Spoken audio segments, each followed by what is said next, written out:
உங்களுக்கு எப்படி இருந்தது ப்ரோ? ஏன்னா அவ்வளோ பெரிய ஆடியன்ஸ், மாஸ் ஆடியன்ஸ் இருக்கிற இடம். அவருக்கு ஓகே. அவர பார்த்தாலே இப்போ தமன்னாவ பார்த்தாலே வைப் ஆயிடுவாங்க. அவர் சாங்ஸ் கேட்டாலே வைப் தான். நீங்க பெர்ஃபார்ம் பண்ணியிருப்பீங்கல்ல. ஆமா. ஸோ எப்படி இருந்தது அந்த ஃபர்ஸ்ட் டைம்? ஃபர்ஸ்ட் டைம் வந்து ஒரு நர்வஸ்னஸ் இருந்தது. ஃபர்ஸ்ட் சாங் இறங்குறப்போ கொஞ்சம் அப்படியே நர்வஸா இருந்தது. அதுக்கப்புறம் ஆதினாவும் என்னோட தான் பெர்ஃபார்ம் பண்றாரு. அந்த கௌஷிக் இது எப்படி அப்படின்ட்டு கேட்குறாரு. அப்படியே எனக்கு ஒரு மாதிரி ரொம்ப எமோஷ்னல் ஆயிடுச்சு.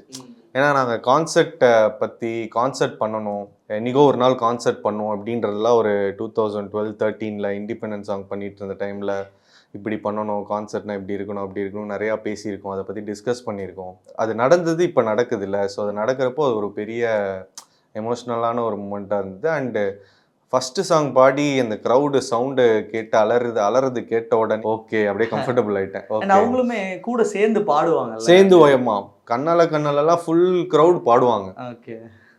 அதுக்காகவே அதை வந்து நாங்கள் ஒரு மாதிரி வெறும் மைல்டாக பியானோ மட்டும் கொடுத்து க்ரௌடோட சேர்ந்து பாடுறது அது சூப்பராக இருக்கும். அது லைவில் பார்க்குறப்போ ஸோ இட் ஃபன்னாக இருக்கும், சூப்பராக இருக்கும், ஜாலியாக போய் கான்சர்ட் பண்ணுவோம். ஓகே.